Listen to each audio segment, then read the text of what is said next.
আসসালামু আলাইকুম। আমি ডক্টর শামসুল আরিফিন। আজকের ভিডিওতে আমি মূলত কথা বলবো ভেরিকোসিল নিয়ে। ভেরিকোসিলের বাংলায় মানে হচ্ছে অন্ডকোষে শিরা ফুলে ওঠা রোগ। তো এই রোগে অনেকেই ভুগে থাকেন, বাট আসলে অনেকেই বুঝতে পারেন না যে এই রোগ কেন হয় বা এই রোগ সমাধানের উপায় কি। সুতরাং আজকের এই ভিডিওতে আমি মূলত এই ভেরিকোসিল কেন হয় এবং এই ভেরিকোসিল কিভাবে ডায়াগনোসিস করতে হয় এবং ভেরিকোসিলের চিকিৎসা কি এবং এই ভেরিকোসিলের যদি চিকিৎসা আপনি না করেন তাহলে কি ধরনের সমস্যা হতে পারে সেই সম্পর্কে বিস্তারিত নিয়ে আজকের ভিডিওটি আমি মূলত তৈরি করব। চলুন ভিডিওটি শুরু করা যাক।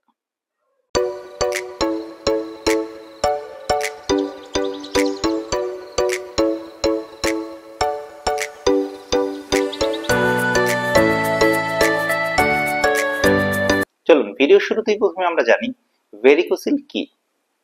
তো ভেরিকোসিল কি এটা বুঝতে হলে আপনাদেরকে পুরুষ প্রজননতন্ত্র সম্পর্কে একটু আইডিয়া নিতে হবে।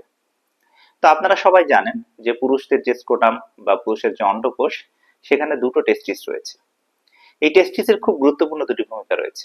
তার মধ্যে সবচেয়ে গুরুত্বপূর্ণ যে ভূমিকা সেটি হচ্ছে এটি স্পার্ম বা বীর্য তৈরি করে, যা পরবর্তী সময় সন্তান উৎপাদনে সাহায্য করে। এবং এর আরেকটি গুরুত্বপূর্ণ ভূমিকা হচ্ছে এটি টেস্টোস্টেরন তৈরি করে। এই টেস্টোস্টেরন যে হরমোন, সেটিকে আমরা মেইল হরমোন বা পুরুষ হরমোন নামে চিহ্নিত করে থাকি। এই টেস্টোস্টেরন হরমোনের বিভিন্ন গুরুত্বপূর্ণ ভূমিকা রয়েছে শরীরে, যেমন শরীরের মাসল বৃদ্ধি করা, শরীরের হাড়ের গঠনে সাহায্য করা, শরীরে রক্ত উৎপাদন করা, এরকম বিভিন্ন গুরুত্বপূর্ণ ভূমিকা রয়েছে। এই টেস্টোস্টেরন যদি শরীরে কমে যায় তাহলে সেক্সের যে ড্রাইভ বা সেক্সুয়াল যে ক্ষমতা সেটিরও ঘাটতি দেখা দেয় শরীরে। সুতরাং এই টেস্টিসের খুবই গুরুত্বপূর্ণ ভূমিকা রয়েছে। তো এই টেস্টিসের যে রক্ত সাপ্লাই দেওয়া হয় শরীরে, সেই টেস্টিসের রক্ত সাপ্লাই দেওয়ার জন্য টেস্টিকুলার আর্টারি বা টেস্টিকুলার যে টেস্টিকুলার আর্টারি থাকে এক ধরনের, এবং এখান থেকে রক্ত বহন করে আবার নিয়ে যাওয়ার জন্য টেস্টিকুলার ভেইন থাকে।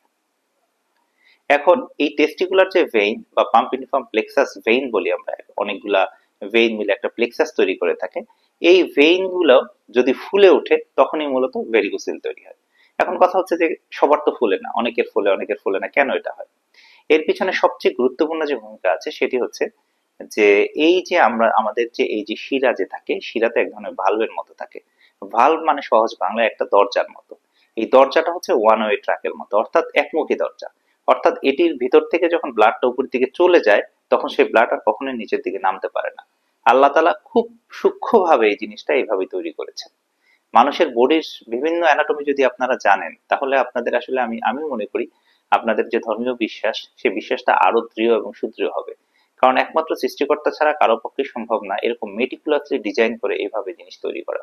তো যাই হোক, যেটা আমি বলছিলাম সেটা হচ্ছে যে এই যে টেস্টিকুলার যে ভেইন, সেই ভেইনের ভিতরে যে বাল্ব গুলা রয়েছে, বাল্বগুলার একটা একমুখী বাল্ব।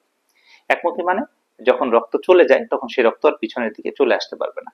এখন জন্মগতভাবে যদি কারো এই ভালভের দুর্বলতা থাকে, অর্থাৎ এই ভালভগুলো যদি না থাকে অথবা ভালভের ইনকম্পিটেন্সি বা দুর্বলতা থাকে, তখন যেটা হবে এই ব্লাড উপরের দিকে চলে যেয়ে কিছু কিছু ব্লাড আবার নিচের দিকে চলে আসবে। এখন এই শিরাগুলো তৈরি হয়েছে মূলত উপরের দিকে নিয়ে যাওয়ার জন্য। যখন এই ব্লাড নিচের দিকে আসে তখনই মূলত শিরাগুলো ফুলে ওঠা শুরু করে।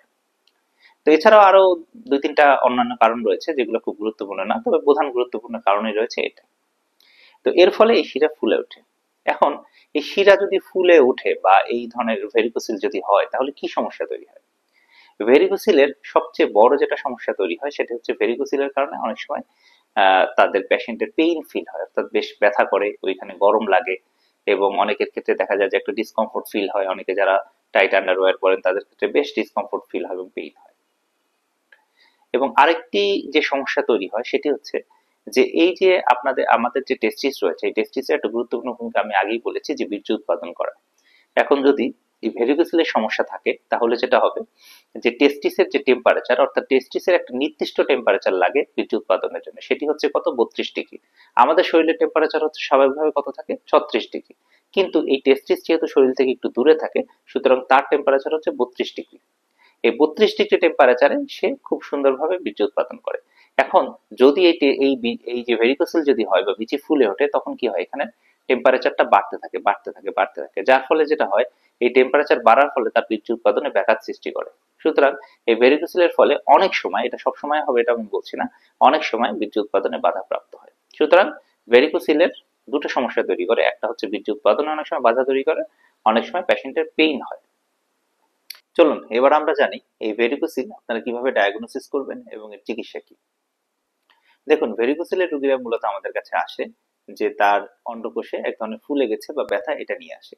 এটা নিয়ে যখন আমাদের কাছে আসে তখন আমরা এক ধরনের ক্লিনিক্যাল পরীক্ষা করি, এবং পরীক্ষা করে এই ভেরিকোসিলটাকে আমরা 3টা গ্রেডে ভাগ করি, গ্রেড 1, গ্রেড 2 এবং গ্রেড 3। গ্রেড 1 এ রয়েছে, গ্রেড 1 হচ্ছে যে যখন পেশেন্ট ফিল করবে তার ওখানে সমস্যা আছে, বাট আমরা পালপেশন করতে গেলে কোনো কিছু পাবো না, অর্থাৎ আমরা হাতে কোনো কিছু পাবো না, চোখেও কোনো কিছু দেখবো না। কিভাবে আমরা বুঝতে পারবো? পেশেন্টকে তখন আমরা দম বন্ধ করতে বলবো, দম বন্ধ করে এক ধরনের কোড দেওয়ার মতো পজিশনে সে চলে যাবে, এবং ওটা যখন করবে তখন মূলত ওটা ফুলে উঠবে এবং আমাদের হাতে আসবে। এই হাতে যখন আমরা পাবো তখন হচ্ছে গ্রেড 1। আর গ্রেড 2 হচ্ছে কি? গ্রেড 2 হচ্ছে এমনিতেই আমরা হাতে পাবো, পেশেন্টকে কোনো কিছু করতে হবে না, এমনিতে হাত দিলেই আমরা ওখানে পাবো, বাট তখন পর্যন্ত চোখে দেখা যাবে না। গ্রেড 3 হচ্ছে যখন সরাসরি চোখে দেখা যাবে। সরাসরি চোখে দেখা মানে উনি অলরেডি গ্রেড 3 তে চলে গেছে।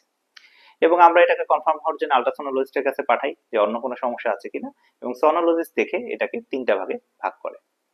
এখন অপারেশন আমরা কখন করতে বলি? যখন মূলত গ্রেড 3 তে চলে যায় তখনই মূলত আমরা অপারেশনে করতে বলি।